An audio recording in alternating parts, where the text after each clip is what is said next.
지난주에 배운 것 성경에 대해서 배웠죠? 자, 성경은 구약과 신약이라고 그랬죠? 자, 둘 다 뭐라고 그랬어요? 하나님의 약속이라고 그랬죠? 약속. 그래서 성경은 하나님께서 우리에게 하신 약속인데 그 약속의 내용이 뭐예요? 예수님에 관한 약속이죠? 그래서 예수님께서 하나님께서 예수님을 보낼 거다. 그것을 약속한 것이 구약이고 그리고 그 오신 예수님에 대해 기록한 것이 신약이다. 그래서 이 성경이 캐논이라고 하는 것을 여러분들이 잘 기억해야 돼요. 왜냐하면 이 캐논은 규칙, 표준이라는 것입니다. 그래서 우리가 이단과 다툴 때에 다른 거 얘기할 필요 없어요. 이거 한 가지만 얘기하면 됩니다. 그래서 이 성경이 아주 중요한 거예요. 성경 말씀이 이걸 정경으로 인정을 하느냐 인정하지 않느냐, 즉 성경 66권을 하나님의 말씀으로 인정하느냐 인정하지 않느냐, 이거에 따라서 신앙이 달라집니다. 신학이 달라지고 교리가 달라져요. 그래서 우리가 몰몬교, 여기 여호와 증인, 다른 우리 하나님의 교회 가장 큰 문제가 뭐냐? 그 사람들도 다 이거 성경책을 텍스트로 삼아요. 문제는 뭐냐면 전부가 아니고 이렇게 받아들이지 않는다는 거예요. 그렇기 때문에 문제가 되는 것이라는 것이죠. 자, 그럼 이 성경은 어떤 내용이 있느냐? 하나님께서 온 인류를 만드시고 축복하셨죠. 생육하고 번성의 땅에 충만하라. 그리고 모든 걸 다스리라. 그런데 문제는 뭐냐면 여기에 뭐가 들어왔어요? 죄가 들어왔어요. 그래서 타락한 인류 가운데서 누구를 택하죠? 이스라엘을 택하죠. 하나님께서 아브라함을 부르셔서 이스라엘이라고 하는 민족, 그 민족이 하나님을 어떻게 섬기는지 샘플을 주시는 거예요. 그러면 이스라엘만 택하고 나머지는 하나님께서 축복하지 않느냐? 그게 아닙니다. 우리가 그걸 생각할 때 일반 은총과 특별 은총을 여러분 기억해야 돼요. 하나님께서 일반 은총은 모든 사람들에게, 믿지 않는 사람에게도 해와 공기와 살아갈 터전을 다 주십니다. 이걸 일반 은총이라고 그래요. 그런데 하나님께서 특별히 자신을 계시했죠. 우리가 현현 하나님이 나타나심을 얘기하죠. 하나님께서 이스라엘 가운데에 자기 자신을 보여주셨어요. 그리고 어떻게 섬기는지 일반 은총, 즉 이방인들이 이스라엘 보고 하나님 어떻게 섬길 것인 것을 섬겨야 할 것인지를 보여주셨죠. 그런데 문제는 그렇게 이 열방의 빛이 돼야 할 이스라엘이 죄에 빠져버려. 그리고 어떻게 합니까? 이스라엘이 타락해요. 그래서 결국은 망하죠. 그래서 이스라엘 가운데 누구를 택합니까? 유다 지파를 택하죠. 남유다를 택해. 북이스라엘은 722년에, 남유다는 586이죠. 586년에 망합니다. 그래서 그 포로로 끌려갔다가 다시 돌아온 그 남은 자들을 통하여서 하나님께서 다시 회복시켜 주시죠. 그러니까 반복되는 거예요. 하나님께서 아담과 하와를 만드셨어. 근데 죄가 들어와. 그 죄인들에게 하나님이 원시복음을 주시고 축복하세요. 그런데 또 타락해. 그 이스라엘 가운데에서 또 타락해. 또 타락해요. 그렇게 70년간 포로로 끌려갔다 왔으면 정신을 좀 차려야 되는데 정신을 차리지 못해요. 여러분, 그럼 낮에 우리 이사야 40장 말씀 함께 나누는데 기억이 나시나요? 위로하라. 위로할 상황이 아니야. 그럼에도 위로하라는 거예요. 왜? 그것이 하나님의 명령입니다. 여러분, 우리가 하나님께 순종하는 것은 좋아서 순종하나요? 그런 사람 아무도 없어요. 그렇게 받아들이면 압니다. 좋고 안 좋고 감정의 문제가 아니라는 거예요. 그것은 하나님의 명령입니다. 하나님이 말씀하셨기 때문에, 그게 법이기 때문에 그렇게 행하는 거예요. 우리가 내가 기분이 좋으면 예배를 드리고 기분 나쁘면 안 드리고 그렇게 해서는 안 된다는 거죠. 그런데 이스라엘 백성들은 하나님께서 축복하신 그 사람들은 그렇게 못했다는 거예요. 그래서 결국은 하나님께서 사람으로 오셨어요. 예수님은 누구냐? 하나님이 사람의 몸으로 이 땅에 오신 분입니다. 그래서 우리 요한복음 1장에 뭐라고 이야기해요? 말씀이 육신이 되어 이렇게 오셨다고 이야기하죠. 하나님은 말씀으로 존재하시는데 그 말씀이 사람의 몸으로 오셔서 그분이 예수님이라는 거예요. 자, 그 예수님을 통하여서 12제자가 세워지죠. 열두 제자를 통해서 초대교회가 세워지죠. 초대교회를 통해서 열방교회가 세워지죠. 그리고 하나님의 꿈은 뭡니까? 다시 온 인류가 구원받는 거예요. 이것이 하나님의 나라가 이 땅에 임하는 것. 그러니까 지금 우리는 어디 살고 있습니까? 요 열방교회와 하나님의 나라. 요 때가 언제냐면 예수님이 오시는 재림 때입니다. 예수님이 이 땅에 오셨다는 것은 이미 이 땅에 하나님이 작정한 모든 택한 백성들이 다 구원을 얻었다는 거예요. 그래서 예수님이 오시는 겁니다. 그래서 그때는 딱 갈라요.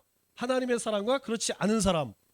그래서 죽은 자들 다 부활하고 있는 사람들은 다시 공중에서 예수님을 맞이하는 거예요. 그 전에 뭐가 있다고 여기에? 여기 중간에 바로 그 유명한 7년 대환란. 그래서 3년 6개월, 3년 6개월 해서 전 후 나누죠? 여기는 좀 덜하고 여기는 더하고. 그런데 이때 이 7년 대환란을 뭐라고 이야기해요? 불과 같은 시험이라고 그래요. 불과 같이 연단한다고 합니다. 그러니까 주님이 오시기 전에 우리가 이제 휴거라고 이야기하죠. 우리가 공중에 들림 받는다는 것. 예, 이거 들림 받지 못하면 이 7년 대환란을 이겨내야 돼. 뭘로? 믿음으로. 자기 믿음을 증명해야 돼. 나는 예수님이 주는 그리스도시요 살아계신 하나님의 아들입니다. 그것을 자기가 그 시험 가운데, 환란 가운데 지켜내야 돼. 이거 지켜내기가 이게 쉽지가 않다는 거예요. 예, 그러니까 우리가 여기 괜히 뭐 여기 환란 당할 필요가 뭐가 있어요. 예, 주님이 오실 때 공중에서 예수님을 맞이할 수 있도록 우리가 평상시에 잘 준비하고 있으면 되지 않겠어요? 예, 그래서 우리가 매일매일 예수님이 우리에게 당부했듯이 깨어 근신하고 깨어 있으라, 깨어 있으라. 뭐 잠 깨어 있으라는 얘기가 아니죠. 영적으로 깨어 있으라는 거예요. 영적으로 깨어 있다는 건 그겁니다. 내가 왜 사는가? 무엇을 위해 사는가? 이거 기억하라는 거예요. 우리는 살든지 주님의 것이라고 분명히 하나님 말씀하셨습니다. 그렇다면 우리가 행하는 모든 일들은 무엇을 향해 있어야 되느냐? 하나님의 영광을 위해 살아가야 한다는 거예요. 우리는 먹기 위해 사는 존재 아니라는 겁니다. 그런데 실제로 우리는 어때요? 살다 보면 그 하나님의 영광을 다 잊어버리고 그냥 먹고 사는 것, 그 욕심 때문에 자꾸 그렇게 흘러간다는 거예요. 그렇기 때문에 어떻게 해야 돼요? 여러분 자꾸 말씀을 붙들어야 됩니다. 그냥 아침에 큐티하고 기도 땡하고 하루 종일 내 마음대로 사는 거, 이거는 주일날 예배드리고 일주일 동안 내 마음대로 사는 거랑 똑같습니다. 다만 하루 아침에 하고 내 마음대로 사는 요 차이예요. 우리가 주일날 예배드리는 것은 주님 제가 주님 예배했습니다. 도장 찍는 거 아니에요? 우리가 이날을 경험하는 겁니다. 하나님의 임재하심을 경험해서 월화수목금토도 그렇게 하나님께 예배드리는 삶을 사겠습니다. 그게 주일 예배예요. 마찬가지로 내가 오늘 아침 큐티 말씀을 했으면 그 큐티 말씀을 가지고 하루 동안 살아내는 것, 이것이 그리스도인의 삶이라는 거예요. 자, 성경은 하나님께서 온 인류를 만드시고 축복하셨는데 죄가 들어왔어요. 그래서 이스라엘 택하고 이스라엘 가운데 유다를 택하고 유다 가운데 남은 자를 택하고 남은 자 안 되니까 예수님 오셨어요. 예수님을 통하여서 12제자를 세우고 초대교회를 세우고 열방교회를 세우고 이제 하나님께서 온 인류 가운데 하나님의 나라를 세우실 것이라는 것, 이것이 바로 성경입니다. 자, 그러면 그 성경은 어디에서, 이런 성경의 역사는 어디에서 이루어지고 있느냐? 우리 지도에 대해서 우리 공부했죠? 자, 큰 바퀴벌레가 잡으러 옵니다. 살려주세요, 살려주세요. 그랬더니 큰 배가 와서 밧줄과 구명정을 던져줬어요. 자, 손, 페르시아만, 티그리스, 유프라테스, 갈릴리 요단강 사해, 지중해, 나일강, 홍해 시내산. 예, 주요 지명 잊어버리면 안 됩니다. 이 지도는 잊어버리면 안 돼요. 이 지도에다가 VW만 붙이면 뭐라고 그랬어요? 신약 지도가 되는 거예요. 여기 아테네죠? 여기 로마예요? 여기 소아시아 7교회, 에베소도 사빌라. 예, 요 그림에다가 VW만 붙이면 신약 시대 지도가 되는 거예요. 그래서 요 지도는 잊어버리면 안 됩니다. 어떤 요 지도만 기억하면 성경의 모든 사건들을 다 찾아낼 수 있어요. 그러니까 이걸 꼭 기억하세요. 예. 페르시아만, 티그리스, 유프라테스, 갈릴리 요단강 사해, 지중해, 나일강, 홍해, 시내산. 주요 지명 꼭 기억해야 됩니다. 갈릴리 우루, 하란, 시내산. 여기 어디라고 그랬어요? 그렇죠. 고기는 센 땅, 고센. 자, 이스라엘 중간에 예루살렘. 제일 아래쪽이 어디라고 그랬어요? 부엘세바, 단, 할라에서 백두까지. 이어 경계선입니다. 그래서 믿음의 조상들에게도 여기 넘어가지 말라고 그랬죠? 부엘사바 거기까지 가면 더 이상 가지 마. 왜? 여기는 애굽 땅입니다. 애굽은 세상이에요, 세상. 네, 그렇기 때문에 애굽으로 넘어가지 말라. 항상 여기서 멈추십니다. 자, 예루살렘, 부엘세바, 단. 그 중간에 뭐가 있다고 그랬어요? 예수님이 태어난 베들레헴. 베들레헴하고 단 중간에 아주 중요한 도시가 하나 있죠? 헤브론. 믿음의 조상들이 묻힌 헤브론입니다. 이 산지를 내게 주소서. 갈렙이 정복한 그 헤브론이에요. 자, 예수님께서 이 예루살렘하고 단 중간에 사마리아 있죠?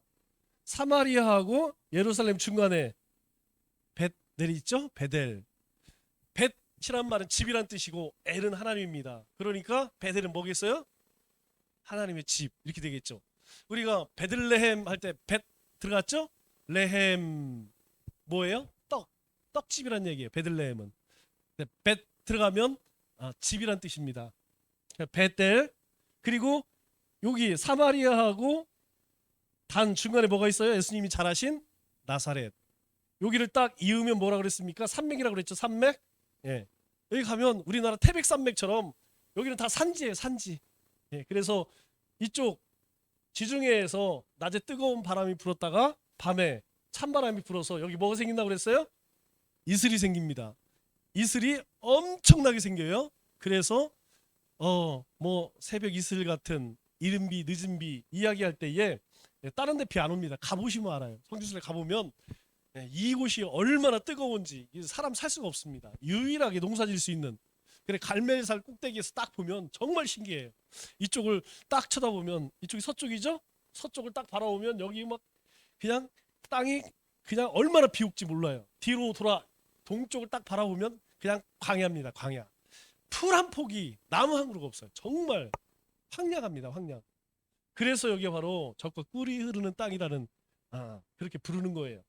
자, 그래서 우리가 동풍이 분다고 그랬죠. 동풍이 분다는 건 뭐냐면 이 육지에서 뜨거운 바람이 분다는 거예요. 동풍은 다 하나님의 재앙을 상징합니다. 우리가 여기가 동쪽이죠? 네. 동쪽 이야기하는 것은 뭐냐면 바로 이걸 이야기하는 거예요. 이 동쪽에서 불어온 이 뜨거운 바람. 그래서 이것은 다 하나님의 심판과 재앙을 상징합니다. 요 지명 여러분 꼭 기억해 두시기 바랍니다. 자, 그러면 이 이스라엘의 우리가 연대를 보면 자, 페르시아만, 티그리스, 유프라테스, 갈릴리, 요단강, 홍해, 지중해, 나일강, 홍해, 시내산 이렇게 되죠? 자, 우리가 이제 추정할 때 에덴 동산이 어디냐? 대충 여기쯤 잡습니다. 뭐 어딘지는 몰라요. 그런데 하나님께서 두루두는 화엄경으로 천사에게 지키게 했죠? 그 얘기는 뭐예요? 있다는 거예요? 없다는 거예요? 있습니다. 찾지를 못해서 그렇지. 이것은 어떤 가상 공간에 있는 그런 허황된 동산이 아닙니다. 에덴 동산은 실제로 존재했던 곳이에요. 그래서 거기는 내 강이 흐른다고 그랬죠? 그래서 추정하는 겁니다. 여기 어디께에 에덴 동산 있겠구나. 여기가 어디냐? 우리가 잘 알고 여기가 이란이죠? 여기가 이라크. 그러니까 아수르 이라크 곧 어디께 있을 것이다. 그렇게 얘기를 합니다. 실제로 있는 거예요. 다만 하나님께서 거기를 천사들로 하여금 지켜서 아직 찾아내지 못하는 언젠가는 뭐 나타나겠죠? 자, 요때를 뭐라고 이야기합니까? 바로 창조시대라고 그래요. 창조시대. 창조시대. 그리고 하나님께서 이스라엘 가운데에 4명의 족장을 부르시죠? 그걸 족장시대. 그리고 이 족장의 마지막 요셉을 통하여서 포로로 끌려가죠. 이때를 포로 시대 그렇게 이야기합니다. 자, 포로 시대를 통해 끝내고 이제 가나안 정복을 하죠. 그래서 정복 시대. 자, 정복하고 나서 누가 다스립니까? 정복하고 나서 그 아버지 광야에서 헤맸던 아버지 세대들이 죽고 사사들이 다스리죠. 그래서 사사시대. 자, 사사시대 다음에는 이제 우리도 왕조. 그래서 왕국시대가 왕국시대. 그런데 이 왕국시대를 통일 왕국시대라고 그랬죠. 이때에는 이스라엘이 나눠지지 않았어요. 그래서 이때를 통일왕국시대. 그런데 솔로몬 아들의 때 가서 나라가 분열되죠. 분열되니까 분열 왕국시대. 자, 분열 왕국시대 북이스라엘은 망해버리고 북이스라엘은 하나님이 완전히 그냥 없애버립니다. 남유다 포로를 끌려가죠. 여기 포로를 끌려가죠. 그래서 포로 시대. 포로에서 돌아오죠. 포로 귀환 시대. 그래서 우리가 구약 시대의 연대기를 보면 이렇습니다. 하나님께서 창조하신 창조 시대가 있고 족장을 부르신 족장 시대. 그 족장들이 애굽으로 내려가서 포로가 아니죠? 이 포로 시대가 아니라 출애굽 광야 시대죠. 출애굽 광야 시대. 그리고 정복하는 정복 시대, 사사 시대, 그리고 통일왕국, 분열왕국, 포로 귀환, 그리고 400년 침묵. 요 흐름은 여러분들이 기억을 해두셔야 돼. 그래야지 성경을 읽을 때에, 성경을 들을 때에 금방 찾아냅니다. 자, 그러면 구약의 구조는 어떻게 되어 있느냐? 구약의 구조, 우리 큰 방, 작은 방, 큰 방이라고 이야기했어요. 자, 구약은 어떻게 생겼느냐? 구약은 큰 방, 작은 방, 큰 방 이렇게 생겼어요. 자, 그리고 이 큰 방 안에 크니까 방이 하나 더 있습니다. 여기 큰 방 안에 작은 방이 하나 더 있어요. 자, 손으로 한번 해보겠습니다. 큰 방, 작은 방, 큰 방. 자, 큰 방 안에 작은 방, 큰 방 안에 작은 방. 자, 그러면 이 방 안에 몇 명이 사느냐? 5, 12, 5, 5, 12. 예, 그래서 5, 5, 5, 12, 12 이렇게 생각하면 돼요. 자, 손. 자, 5, 12, 5, 5, 12. 다시 한번 5, 12, 5, 5, 12. 구약은 어떻게 생겼느냐? 큰 방, 작은 방, 큰 방으로 나뉘어져 있어요. 큰 방 안에 작은 방이 있고 큰 방 안에 작은 방이 있어요. 각각 몇 명이 사느냐? 5, 12, 5, 5, 12. 다시 한번 해보겠습니다. 5, 12, 5, 5, 12. 자, 그러면 어떤 내용이느냐? 어떤 내용이냐? 먼저 시제를 보면 간단하고 했죠? 과거, 현재, 미래. 자, 얘 방 이름을 알아야겠죠? 이 큰 방의 이름은 역사서, 여기는 시가서, 여기는 선지서. 참 쉽죠? 예. 역사서, 시가서, 선지서. 예. 역사서에 몇 명이 살아요? 52, 17명이 살고, 시가서는 5명이 살고, 선지서는 52, 17명이 살아요. 자, 시제는 과거, 현재, 미래. 이 얘기는 뭐냐면 역사서니까, 역사 이야기니까 과거의 일이겠죠. 과거의 일. 이 과거 가운데에서 하나님을 만난 사람들이 있어요. 그 하나님을 만난 사람들이 하나님을 노래해. 그것이 무엇이냐면 시가서예요. 예, 그렇기 때문에 시가서는 항상 현재성을 가지고 있다는 거야. 왜? 그 사람들이 과거에서 하나님을 만났을 때에 막 고백하고 또 간절하고 그리고 소망하는 것을 하나님 앞에 이야기하는 그 내용들은 항상 현재죠. 예, 선지서는 미래에 대한 이야기를 우리에게 해주죠. 그러면 그 내용은 무엇이냐?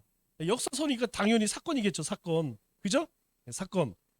그리고 시가서니까 그 사건 가운데에서 하나님을 만난 경험. 그죠? 하나님 만난 경험. 이 과거의 사건 속에서 예를 들어서 이스라엘 백성들이 출애굽할 때 홍해 앞에서 어떤 일을 경험하죠. 그 경험한 것을 노래로 만들어. 그래서 시가서는 현재 하나님을 만난 경험을 기록한 책이고, 선지서는 미래에 대한 소망이죠, 소망. 왜냐하면 앞으로 이루어질 일들이니까 앞으로 이런 일이 이루어졌으면 좋겠다, 그런 소망을 담고 있어요. 자, 그러면 형식은 어떤 형식이냐? 당연히 역사서니까 이야기 형식이죠. 이야기 형식. 자, 그래서 역사서는 과거의 사건을 이야기 형식으로 쓴 책. 그리고 시가서는 노래라는 얘기죠. 예. 현재 하나님을 만난 신앙 경험을 노래로 쓴 책. 그리고 선지서는 미래에 대한 얘기니까 설교 형식이겠죠. 미래에 대한 소망을 설교 형식으로 쓴 책. 이렇게 됩니다. 자, 구약의 구조를 다시 한번 보겠습니다. 자, 구약의 구조는, 자, 큰 방, 작은 방, 큰 방. 자, 큰 방 안에 작은 방이 있어요. 또 큰 방 안에 작은 방이 있습니다. 각각 몇 명이 산다고요? 52, 52. 얘 이름은 역사서, 얘 이름은 시가서, 얘 이름은 선지서. 자, 시제는 과거, 현재, 미래. 내용은 사건 중심, 하나님을 만난 신앙 경험. 여기는 미래에 대한 소망. 어떤 형식으로 썼다고요? 이야기 형식, 노래 형식, 설교 형식. 자, 정리하면 역사서는 과거의 사건을 이야기 형식으로 쓴 책, 시가서는 현재 하나님을 만난 신앙 경험을 노래 형식으로 쓴 책, 선지서는 미래에 대한 소망을 설교 형식으로 쓴 책. 이렇게 나눌 수가 있습니다. 자, 그러면 우리 가장 먼저 창조 시대부터 시작되죠? 자, 창조 시대. 자, 창조 시대는 창세기에 나오죠? 창세기에는 크게 두 사건이 나옵니다. 뭐가 나오냐면 네 사람, 네 사건. 자, 그래서 네 사람, 네 사건을 우리가 어떻게 했어요? 자, 창조, 타락, 홍수, 민족들. 자, 천천히 다시 한번 해보겠습니다. 시작. 창조, 타락, 홍수, 민족들. 네, 제가 한 손이라고 한다. 한 손으로 하면 어떻게 해요? 두 손으로 해야지. 하나님 뭔가 만드는 거예요. 창조. 자, 망합니다. 타락. 물이 올라옵니다. 홍수. 민족들 흩어집니다. 자, 그래서 내 사건은 창조, 타락, 홍수, 민족들. 네 사람은 우리가 잘 알고 있죠? 아브라함, 이삭, 야곱, 요셉. 요 네 사람입니다. 창세기, 창조 시대의 내용은 무엇이냐? 네 사건, 네 사람. 요것만 기억하면 돼요. 자, 그러면 먼저 하나님께서 창조하실 때, 우리 말기찬매에서 다 알죠? 자, 하나님께서 크게 영적인 존재를 만드셨죠? 영적인 존재로 천사를 만드셨습니다. 근데 이 천사 가운데서 타락한 천사를 마귀라고 그러죠? 마귀 사탄. 하나님께서 천사를 만드셨어요. 영적인 존재. 두 번째로 우리가 눈에 보이는 만물을 만드셨죠. 만물. 그리고 하나님께서 만물의 가장 기본이 되는 흙으로 만드시고 보이지 않는 영을 넣어서 사람을 만드셨어요. 그래서 하나님께서는 천사와 우주 만물과 사람을 만드셨습니다. 자, 그래서 우리 첫째 날, 둘째 날, 셋째 날은, 첫째 날, 둘째 날, 셋째 날은 바탕을 만드시고, 그리고 넷째, 다섯째, 여섯째 날은 그 안을 채우셨다, 그렇게 얘기하죠. 그래서 하나님께서 빛이 있으라 그랬더니 어둠 컴컴한 데서 빛이 생겼어요. 그 빛을 발하는 게 뭐예요? 세 가지죠. 해, 달, 별. 그래서 첫째 날은 하나님 빛을 만드시고 넷째 날에는 그 빛을 발하는 해, 달, 별을 만드셨어요. 그리고 둘째 날은 궁창을 만드셨죠. 궁창, 공간이란 얘기예요. 하늘의 궁창, 땅의 궁창. 그래서 하늘 궁창, 땅의 궁창. 그러니까 뭐예요? 하늘에 뭐가 있어요? 새가 있고 바다에는 물고기가 있겠죠? 그래서 둘째 나라는 하늘 궁창. 이게 무슨 얘기냐면 예전에는 지구가 있어요.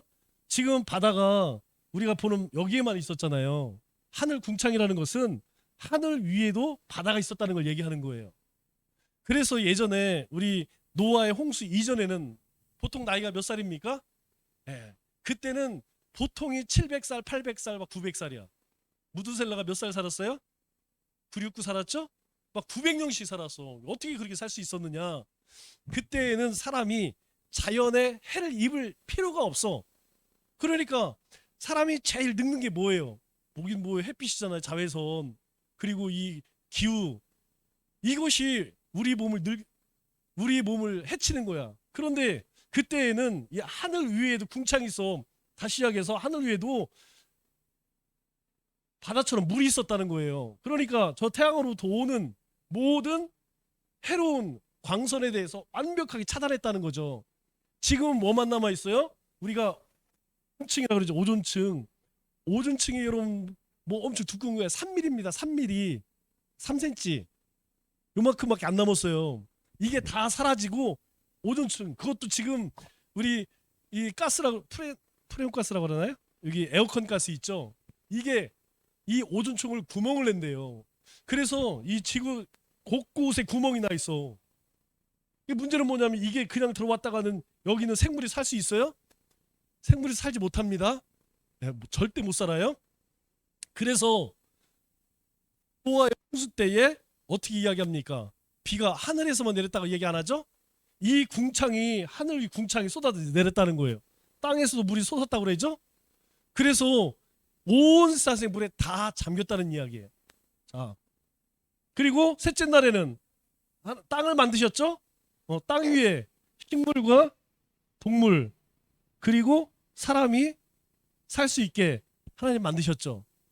그래서 첫째 1, 2, 3은 바탕을 만드시고 틀을 만드시고 그리고 나머지 4, 5, 6일째에는 안에 필요한 것들을 채우셨어요. 그런데 이 모든 것들을 뭘로 만드셨어요?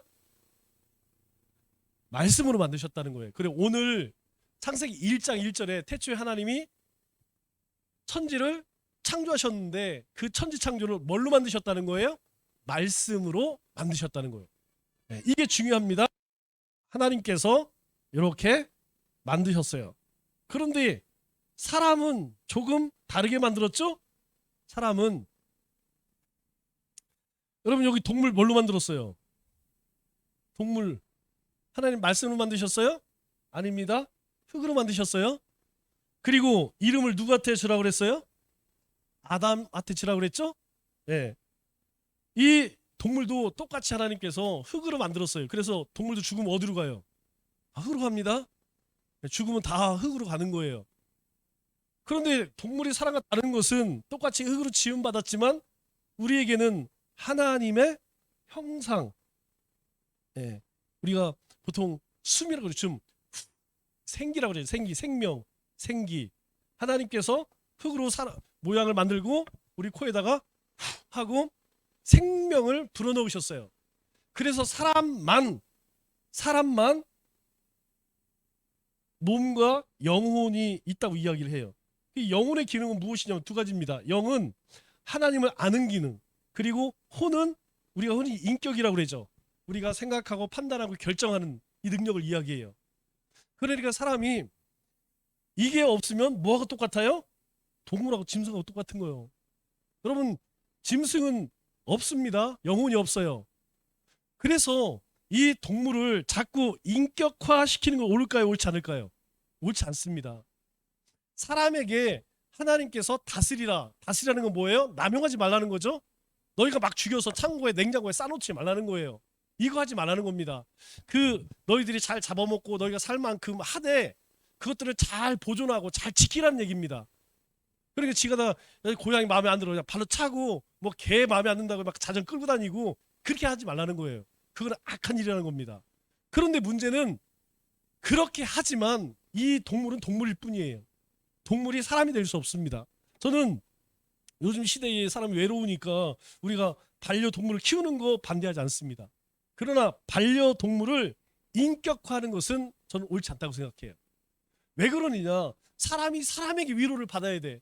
사람이 사람과 교제를 해서 그 공허한 마음이 채워져야 돼.